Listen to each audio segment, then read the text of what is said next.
My name's Tahlia Palmer. I'm an artist of Murri and European descent, currently living here on lands of the Kulin Nation, doing a creative residency at the State Archives. I've been looking for clues about the colonial mentality and why choices were made by colonial authorities about how land was used and why First Peoples weren't appreciated for the knowledges that were there. I've been focusing a lot on waterways.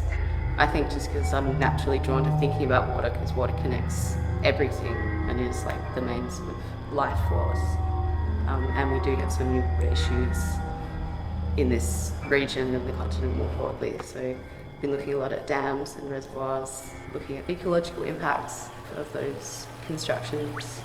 I did find a collection of photographs that were taken in the 1970s that I found particularly interesting. They were photographs that documented pollution and rubbish through different creeks and waterways in sort of the like inner suburban areas like Murri Creek and Plenty River as well. Those sorts of places that just documented like stacks of old cars and like just like piles of tyres and rubbish everywhere. That was obviously an issue in those places for quite a while. And I find that particularly interesting because I live close to Murri Creek and Narrm Creek, and I've seen the regeneration attempts that have been happening for the last bunch of years. I can't even fathom how filthy those creeks would have been and how messed up they were. So I really like that juxtaposition of like how messy and unhealthy they were versus now where people are actually trying really hard to rectify those mistakes. I think it's important to have documentation of what was, like those photographs, so that we know that mistakes were made and let's just not do them again. Yeah.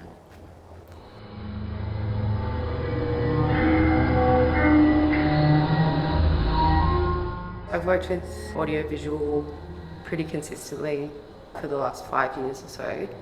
Sound in particular has the potential to really immerse audiences and create senses of place. Because I'm doing so much travelling for this research, the field recordings from these places can transport people like psychically into the areas that I'm looking at and interrogating. And combined with video, it can be a complete immersion. And it's an interesting way of like playing with narrative as well. So in terms of what archives can offer to like understand the impact of colonisation on people and country and like intergenerational trauma as a whole, it's a difficult one because there's a lot in archives and there's a lot that's not in archives as well. But I think something that I've found is that they show sort of proof of that original trauma of land theft.